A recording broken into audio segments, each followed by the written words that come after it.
Hello students, welcome to Educate. Today we are going to study some basic facts in chapter number 2. So here, electrostatics of conductors. So you know that conductors and insulators are the materials. Conductors means materials that can conduct electricity. It means they have free electrons.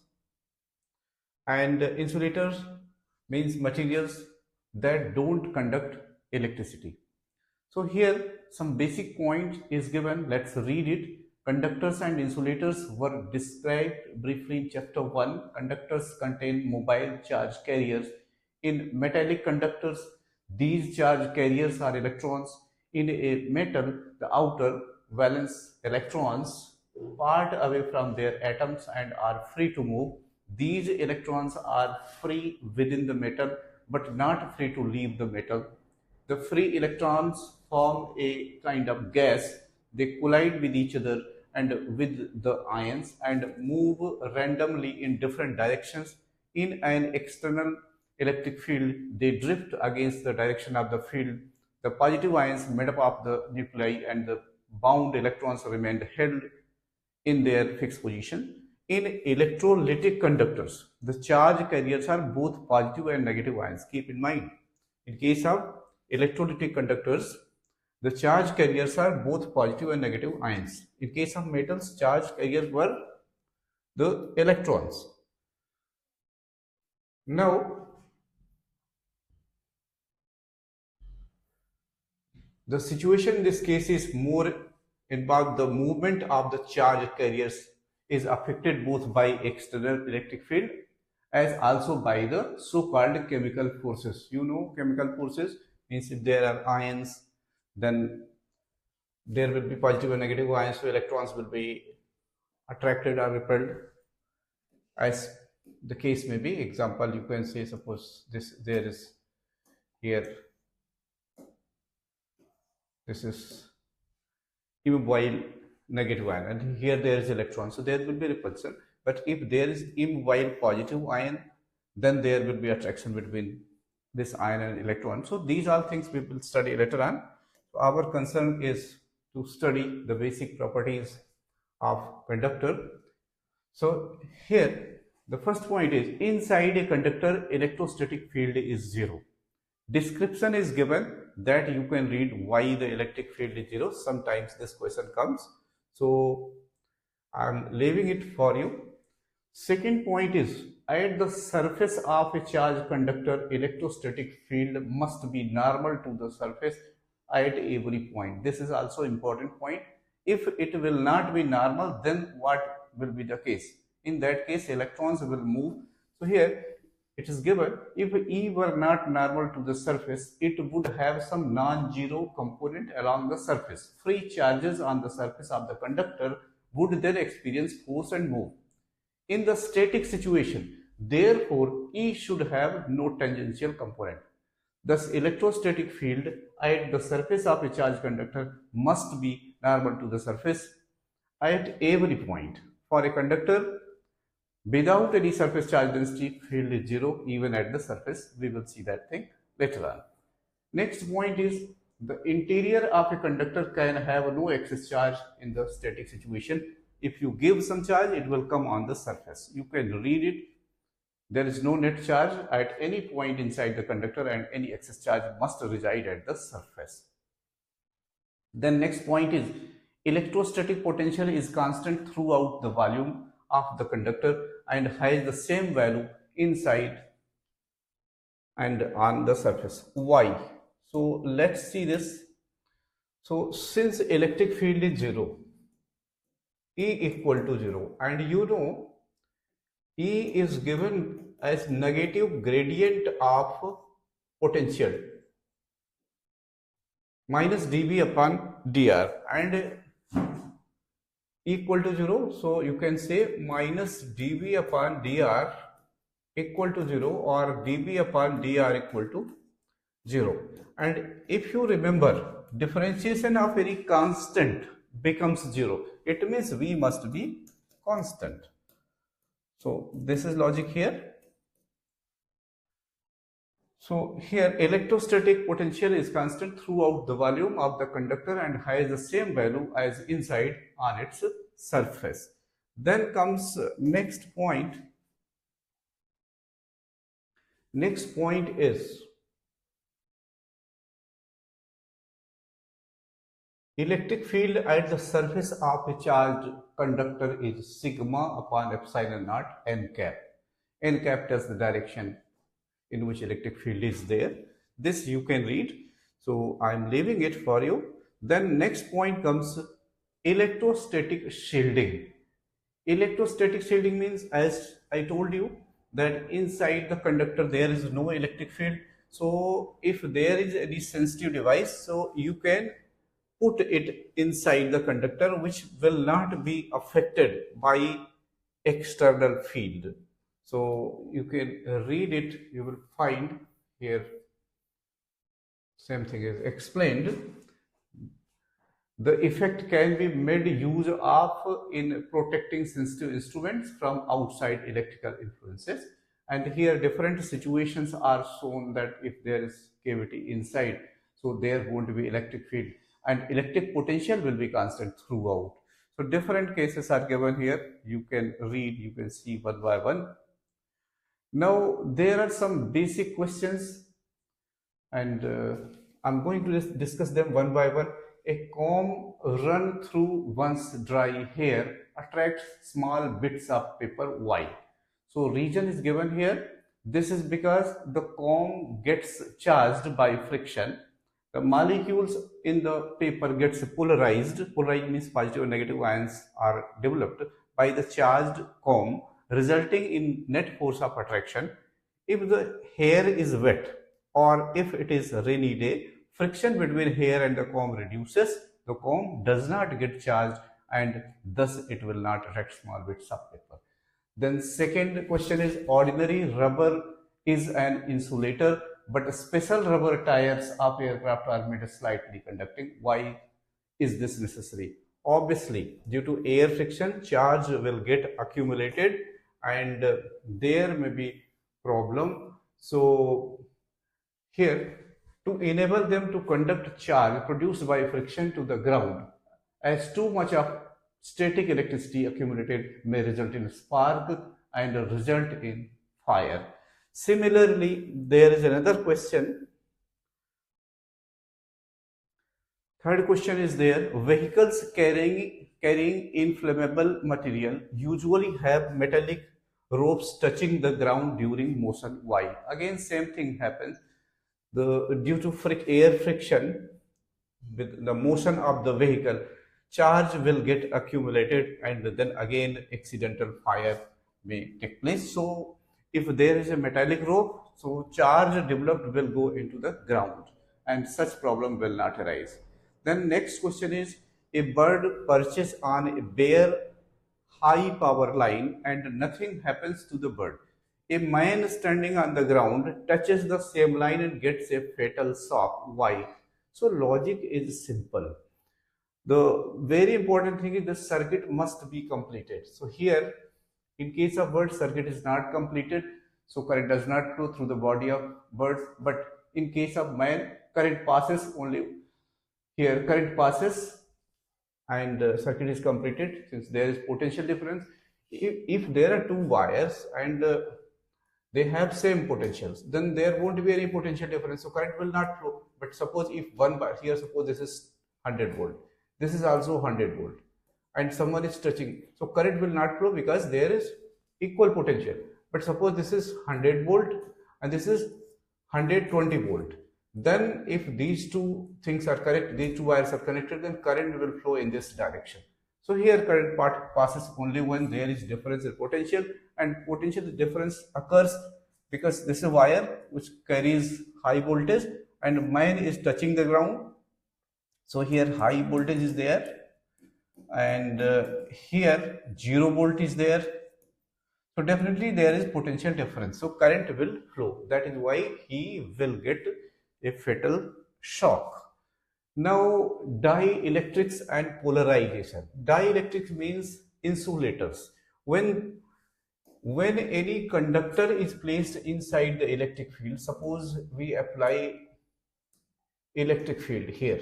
Suppose this is plus, plus, plus, plus, and here there is minus, minus, minus. And if you put some metal here, so what will happen? There will be opposite charge minus and here plus, and the strength will be equal and opposite. So inside conductor there won't be any electric field. Electric field will become zero here inside the conductor. Means external and induced will become equal. But if you put some insulators, means dielectrics, in between the plates which are creating electric field, here suppose applied field is E0, strength of applied field is E0, and you are putting any insulator here, then inside the insulator, or you can say here we are talking about dielectric, so here there will be induced field in opposite direction, so net field will not get cancelled, and inside the dielectric net field will be E0 upon K, where K is dielectric constant.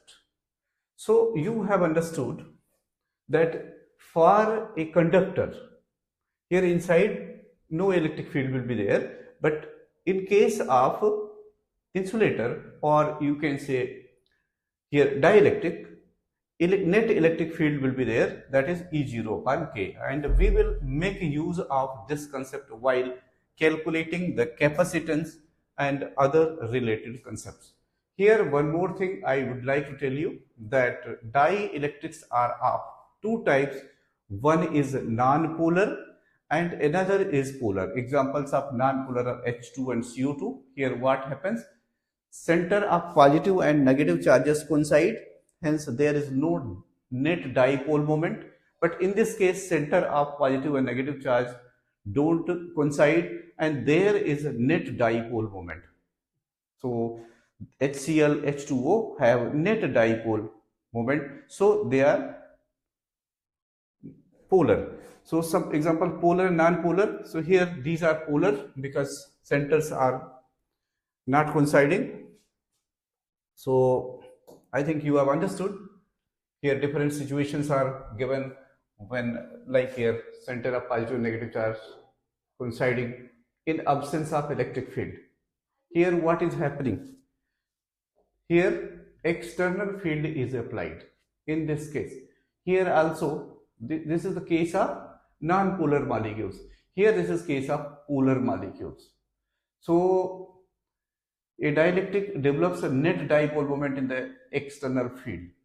Non-polar molecules, net field is developed here, as I told you, when placed in electric field, then E0 upon K will be the electric field inside.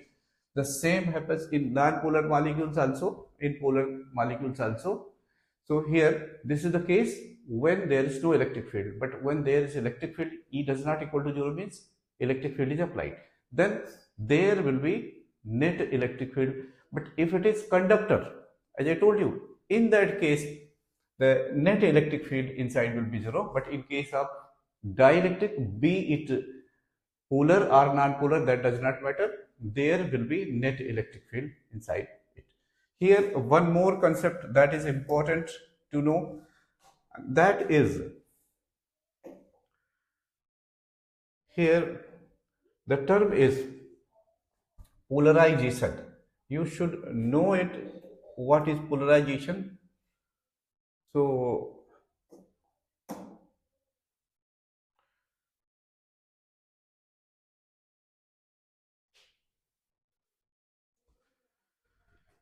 here in either case, whether polar or non-polar, a dielectric develops a net dipole moment in the presence of external field, as I told you. So what happens? In that case, we can define term polarization. The dipole moment per unit volume. We take dipole moment moment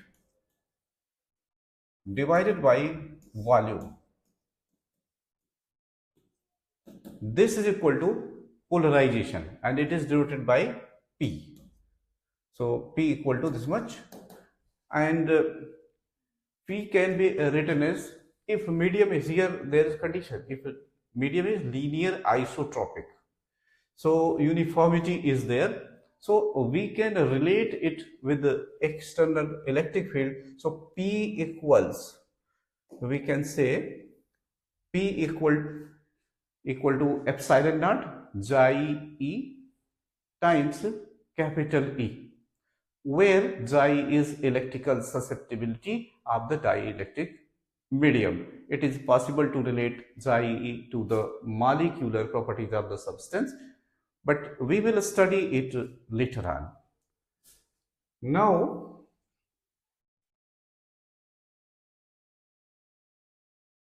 here a uniformly polarized dielectric amounts to induced surface charge density but no volume charge density. So this case is shown here. Surface charge density will be there, but volume charge density will not be there. We will discuss later on this concept in detail. Here our concern is only to study superficially. Now we are going to define capacitance. So what is capacitance? For that, we take some basic concept that charge given is proportional to potential difference. When a body is given certain charge, then there will be a potential difference. So we can say that Q proportional to V. More charge, more voltage. Here there must be a constant, so Q equal to CV, where C is capacitance, or C equal to Q upon V. Unit of C is farad. Although farad is a very big unit, so we use microfarad, picofarad, such that 1 microfarad equal to 10 power minus 6 farad, 1 picofarad equal to 10 power minus 12 farad. Now we will see capacitance of different type of bodies, but mainly in our syllabus we have to study about parallel plate capacitor only, and we will see the situation when between two plates of a parallel plate capacitor there is a dielectric. So that thing we will see.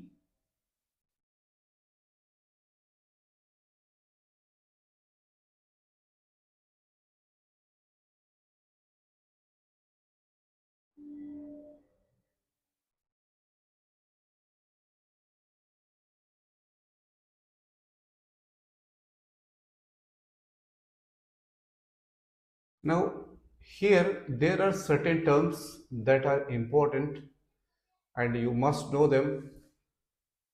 So capacitance is denoted as two parallel plates. Both plates are of equal size, and if we put an arrow, it means capacitor will be variable. So here there is another term that is important. The maximum electric field that a dielectric medium can withstand without breakdown of its insulating property is called dielectric strength. So here this is important. For air it is about 3 into 10 power 6 volt per meter. And for a separation between conductors of the order of 1 centimeter or so, the field corresponds to a potential difference of 3 into 10 power 4 volt between the conductors. And as I told you that farad is a big unit, so we use microfarad, nanofarad and picofarad. Nanofarad 1 nanofarad is equal to 10 power minus 9 farad. Now we are going to derive the expression for capacitance of a parallel plate capacitor. So for this purpose, we consider that these are two plates of a capacitor, and just draw the plates. So these are two plates of a capacitor, and on one plate surface charge density is plus sigma, on another plate surface charge density is minus sigma. And now if you consider region 1, region 2, region 3, and you find electric field, as I told you earlier also, here if you consider, so here it will be 0 because sigma, this is left side, minus sigma upon 2 epsilon naught due to this, and due to this it will be positive sigma by 2 epsilon naught, so this will give 0, so it is unimportant. Similarly here if you consider, it will be 0. Only in this region between the two plates, electric field will be sigma upon epsilon naught twice plus sigma upon 2 times epsilon naught, so sigma upon epsilon naught. So between the plates there exists an electric field of strength sigma upon epsilon naught. So E is equal to sigma upon epsilon naught. Now if separation between these two plates is D, in that case we can say that here our concern is Q equal to CV, right? So we have to find out the expression for C. For this we need Q and we need V. So here it's given that E equal to sigma upon epsilon naught, and E and V are related by the relation, if you remember, E equals V upon, here separation is D, V upon R, so V upon D. So we can do one thing, in place of V, we can write E into D. And one more thing, E can be written as Q upon, here, epsilon naught A. Is it okay or not? If not, so Q upon A is surface charge density, that is given here. Same thing I am writing here, sigma, here sigma upon epsilon naught, sigma is Q times A divided by epsilon naught. So what we have got? We have got V equal to E into D, or V equal to E, that is Q times D divided by epsilon naught A. So this is value of V. Here if we write Q equal to C times, in place of V, we write QD divided by epsilon naught A. Correct? I think you have understood. Now we can cancel out Q from both sides. Then what is left? C equal to epsilon naught A upon D. So this is expression for capacitance of parallel plate capacitor. Now next point, suppose between two plates of a capacitor there is a dielectric. Here space is not completely filled. Suppose this space, this separation is D. As I told you, this is sigma, positive sigma, this is negative sigma, and here there is one slab of dielectric constant K, and suppose its thickness is T. So you can say in a D minus T space, electric field is E0, and inside the dielectric, electric field will be E0 upon K. So what we can do, because there will be induced electric field that will oppose the external electric field, but as you know that inside the dielectric net field is not 0, and that comes out to be this much. So it is your concern, or you have to find out why E0 upon K. I'm not doing that. So here we can say, if we want to find out voltage, so voltage equal to E into D generally. So, but here to find voltage, you have to consider the space where air is there and then the space where dielectric is there. So V will be equal to, you can say E0 is in portion D minus T, because total is D and T is occupied by dielectric, plus E0 upon K in portion T, or you can say E0 common D minus T plus T upon K. Now, here E0 equal to, if you remember, it is sigma upon epsilon naught times D minus T plus T upon K. Further, sigma can be written as, sigma equal to Q upon A. So if we write Q upon A, so what do we get? We will get V equals Q upon A epsilon naught here times D minus T plus T upon K, and Q equal to CV. If we write Q equal to CV here, so what do we get? We will get V equal to CV divided by A epsilon naught times D minus T plus T upon K. Now V will cancel out. You will get C equal to epsilon naught A divided by D minus T plus T upon K. So this is the case when space between two plates is partially filled. Now consider the situation when D becomes T. Means entire space between the two plates is filled with dielectric. So what happens in that case? In that case, from here C equal to epsilon naught A upon D minus T plus T upon K, we get, here we are going to put T equal to D. So C equal to epsilon naught A D minus D plus D upon K. So these two terms will cancel out and we will get,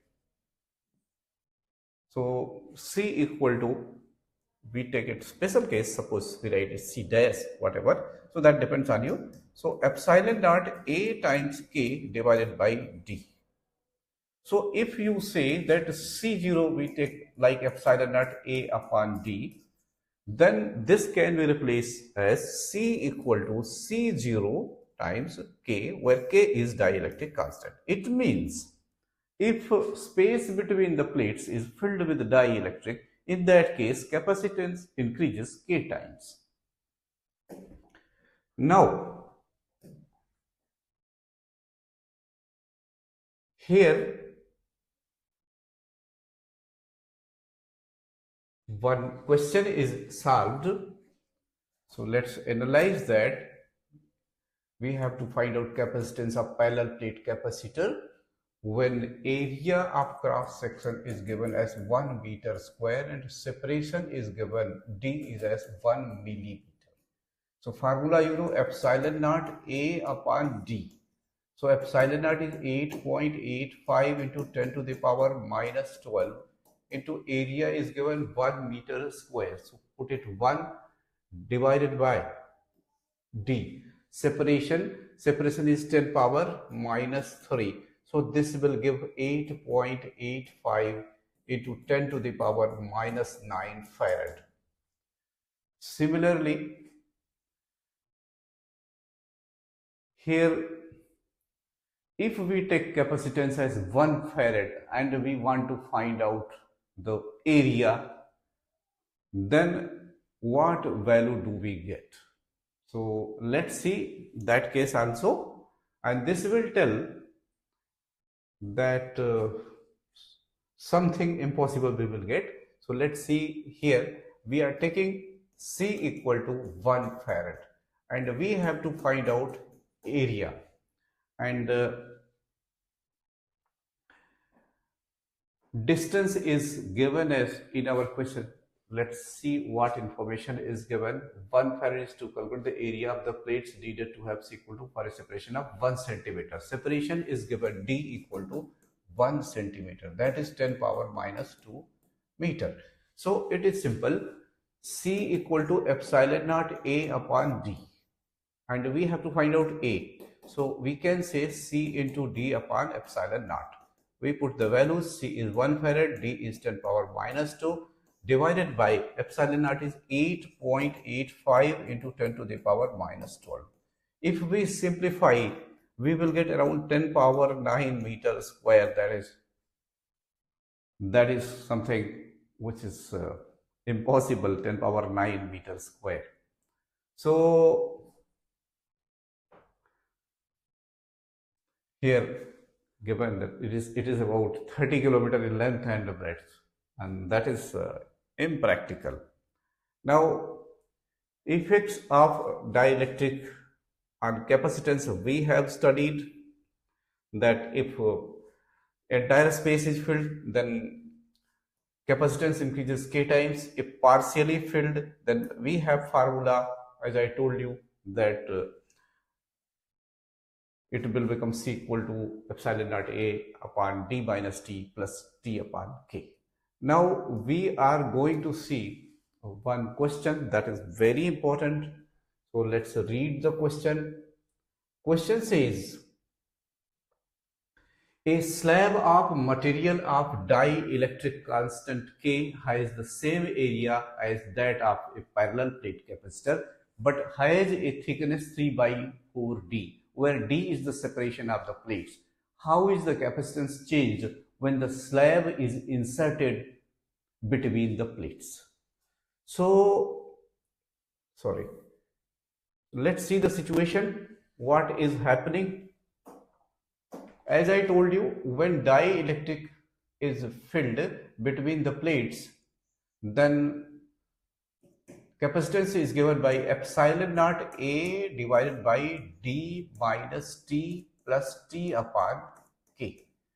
So let's write here C0 means when there is nothing between the plates, only air is there. So epsilon naught A upon D. So we are going to make a comparison with this C0, what is happening when 3 by 4th portion between the plates, like this portion here, this is T, and T equal to 3 by 4 D is filled with dielectric of dielectric constant K. Then what is going to happen, or what is happening? So it is obvious that C will be epsilon naught A divided by D. So D minus T. So write here D, and in place of T just write 3 by 4 times D. Plus here again write 3 by 4 and D upon K. What is happening here? This will become D by 4. And something is missing here, what I have written. So it is 3 by 4 D upon K, right? So D minus 3 by 4 D will become 1 by 4 D. So C will be epsilon naught A divided by D by 4 plus 3 by 4 D upon K. We can take out D. So epsilon naught A upon D common, then what is left? 1 upon 4 plus 3 upon 4 K. Right? Up to here, there is no problem. Now we can do one thing. In place of epsilon naught A upon D, we can write C0. So it will become C equals C0, sorry, C equals C0 divided by, we take LCM, so LCM will be 4K, and then what happens here, in numerator it will become plus 3K plus 3. So we can take it in a numerator, so C will be C0 times 4K divided by 3 times, sorry, 3 plus K. So this is our answer. This is an important result and you must know how to get it. Now we are going to study different types of combination of capacitances. You just write, in case of resistances, if you remember, this is R1, this is R2. So there we write R series equal to R1 plus, say this is C1, this is C2.